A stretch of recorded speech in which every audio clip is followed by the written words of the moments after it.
Hey guys, it's Mike with All About Pressure Washing, and I'm going to talk today about what to think about when starting a pressure cleaning business.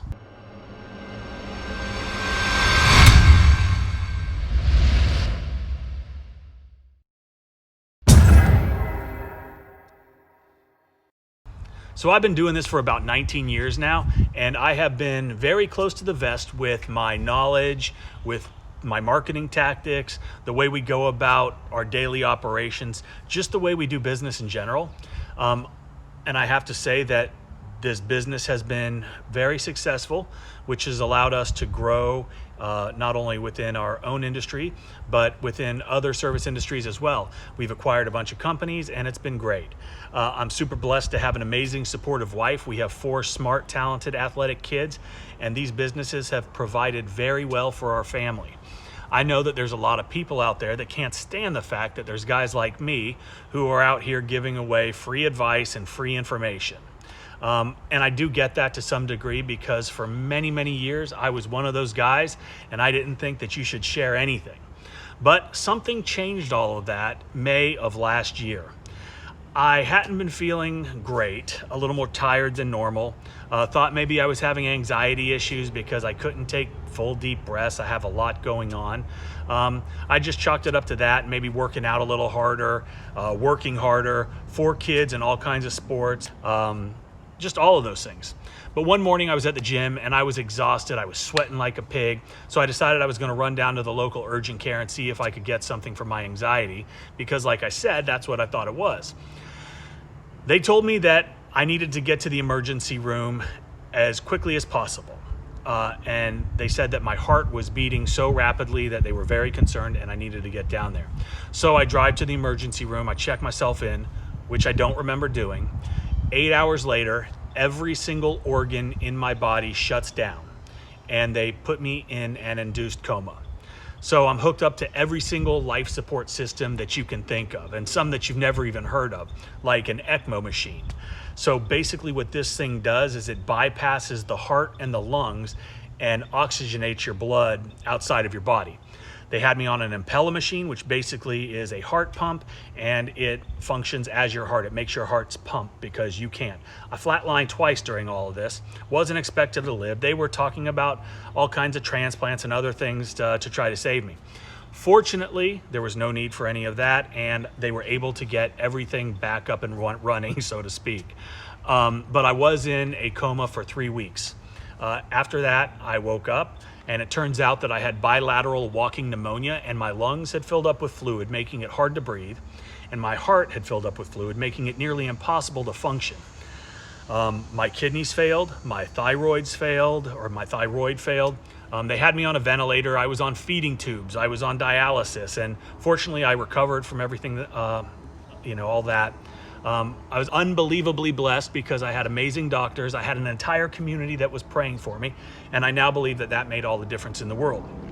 Now, what I'm about to tell you is heavy, but I can only assume it happened the first time that I flatlined.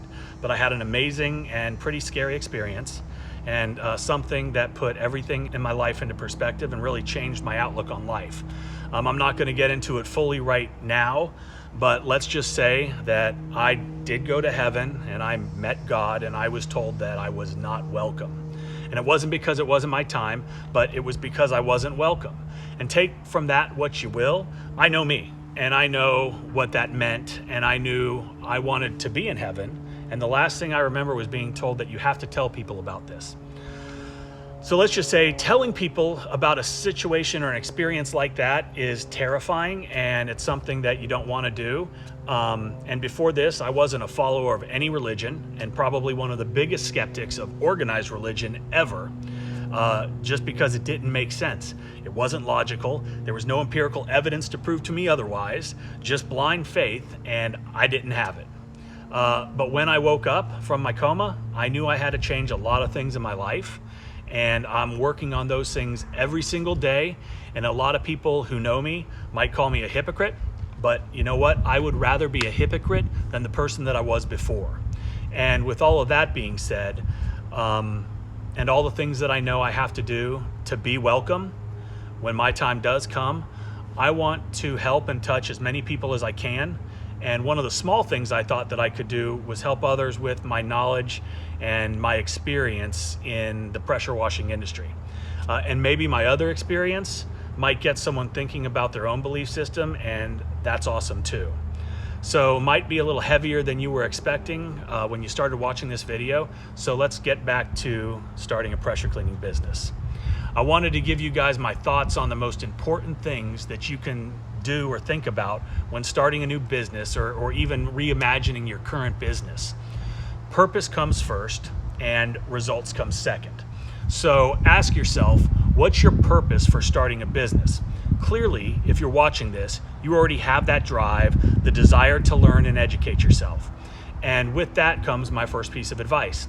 You need to become the best pressure washer you can before you even purchase your first piece of equipment. By that I mean you need to research and study and learn as much as you can. In today's world, we got Google and YouTube, and you can pretty much learn to do anything that you want. There is an immense amount of knowledge out there to be had. I once heard somebody say it's way more important to have a map before you start your journey than it is after. And that's exactly what I'm talking about here. Having the map to understanding not just how to pressure wash, but how to get customers, how to market your business, how to upsell and cross-sell and basically just sell. Not only how the equipment works and the best practices and methods for that, or the chemicals and ratios for specific surfaces, but all of that is a map to success that I wish that I had 19 years ago.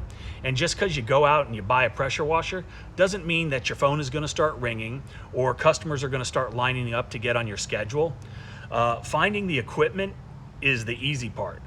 Learning to efficiently and safely operate the equipment, acquiring those quality customers that you need, making the phone ring, all of that is a lot more difficult than turning a key or pulling a cord.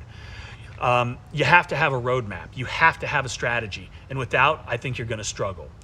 You're not just going to name your company and all of a sudden you're going to be a titan in the pressure washing industry, because it will come, but it's going to take time. And it's going to take a lot of time in some cases, but it's going to take a lot of hard work, a lot of legwork, a lot of hustle, and you have to be patient.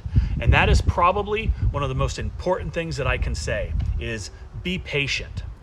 There are several guys out there that offer really good online courses and things like that, and they're very beneficial. And obviously you want to choose one that's credible and a guy that has a proven track record.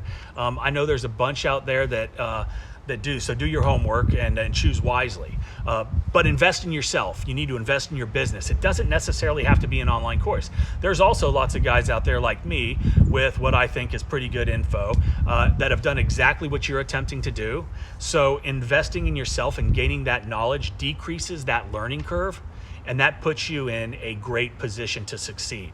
You can compress decades of others' experience and expertise into days or weeks by listening to channels like this and guys like me. You need to learn everything you possibly can and come up with a strategy on getting customers before you even have your equipment. The best and most expensive equipment is worthless without a strategy and a marketing plan. This is the first in the video series on how to start a pressure cleaning business, and I will leave you with my secret number one, and that is you don't have to spend a fortune on equipment to get started. Not taking a vehicle into account, avoid a loan or making payments if at all possible. Save up if you can and start debt-free. Let's say you had $2,500 to start your business. I would invest in a 4-gallon per minute machine, a 20-inch surface cleaner, and 50-foot of hose. It usually comes with a gun and tips, and that's going to set you back about $1,100, but will allow you to clean just about anything out there, from houses to driveways, decks, fences, you name it. Take $200 and save for chemical. Remember, a 5-gallon bucket can work just great when starting out. Spend the remainder on marketing materials like business cards, flyers, postcards, stuff like that, quality stuff. Work on your customer acquisition. Ask everyone you know if they need anything cleaned. Ask them for referrals. Knock on doors. Do whatever it takes to get business. In the next few videos in this series, I'm going to talk about getting new customers, basic pressure washing setups, how to clean a house, and lots of other things. We've got lots of videos out there, so check those things out too. Hopefully those are going to help. I hope that this helps. I hope that this new series is going to help.